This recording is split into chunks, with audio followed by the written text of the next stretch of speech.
我的朋友常常叫我 Crazy Bird Lady、Crazy Dead Bird Lady、Dead Bird Lady。目前新加坡只有我一个人在制作这些鸟标本，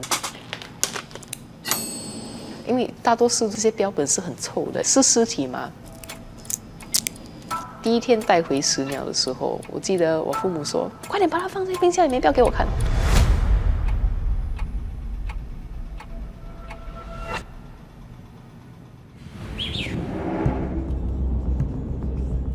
我接手王鸟热线已经有大约6年了。其实我的工作真的有点像帮鸟收尸。一收到举报的话，就要在5分钟之内需要做好决定，要不要下去捡那只鸟。It's quite nerve-wracking, I would say. And it's basically at every waking hour, at every waking second, I'm always ready for the next one. 下午1点半的时候，收到一个举报。一收到的时候，我就跳了一下，因为这个是非常非常少见的一种鸟类，可能这几十年来第一只标本。这只是 Chestnut-bellied Malkoha. The neck feels a bit odd. Maybe it hit something. It's probably hit one of these structures here. There's a lot of structures around us. Flies have already started laying eggs.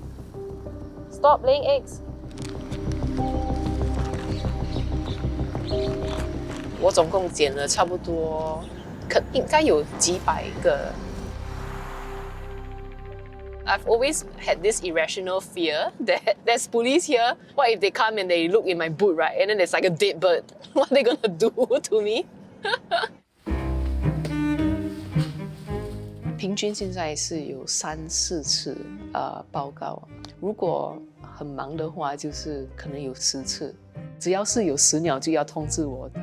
如果是很稀有的鸟类，有科学研究价值的鸟类，我们就会亲自下去捡回那只鸟。差不多80到90%的报告死因是撞击建筑物的。我们这些建筑物对鸟来说是非自然的环境，如果是透明的建筑料，鸟就不容易看。So the best thing to do is to try to lessen it. 没有在家的话，可以把窗帘关起来。晚上如果没有用到的灯光，可以把它关掉。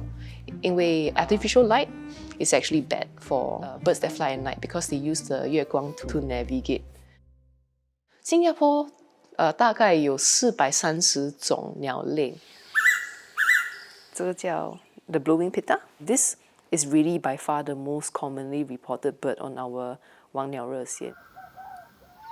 This bird is called the Eurasian sparrowhawk. This is Singapore's first specimen of the species. It probably sparked why I really keep an eye out for all the reports, because if I missed that report, if I thought that, oh, it's just a normal sparrowhawk and just let it go, we would never have had this. And without this, the species would not have been documented in Singapore. 这个是我们新加坡濒临灭种的一种鸟类，它的名字叫环冠鹎。So this was caught on Pulau Ubin near Singapore Island, 30th of January 1923. So this specimen is 102 years old.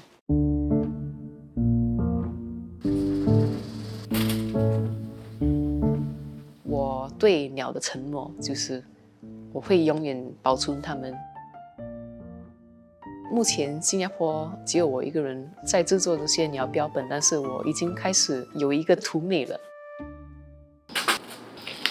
Very hard to teach someone with books or with presentations how to do this.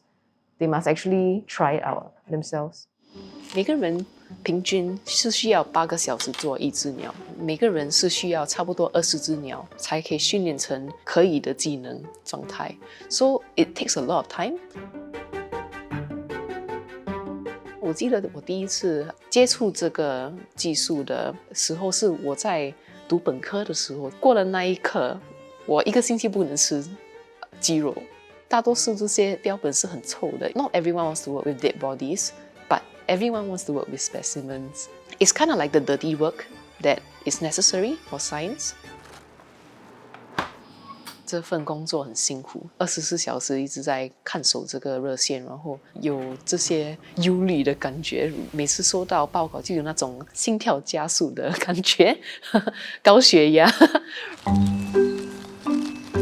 从开始，我妈妈跟爸爸比较害怕看到我处理这些死鸟，但是过了那么多年，他们也开始理解。有时候他们甚至会让我把那些死鸟暂时保存在他们的冰箱里，当然是安全的，当然是卫生的。做了那么多年的死鸟工作，我们知道 what kind of precautions to take。标本的意义对我来说就是给后代的，很像遗产这样子。我们也不知道什么品种以后会灭种，我们不可能知道。So collect now, think later 。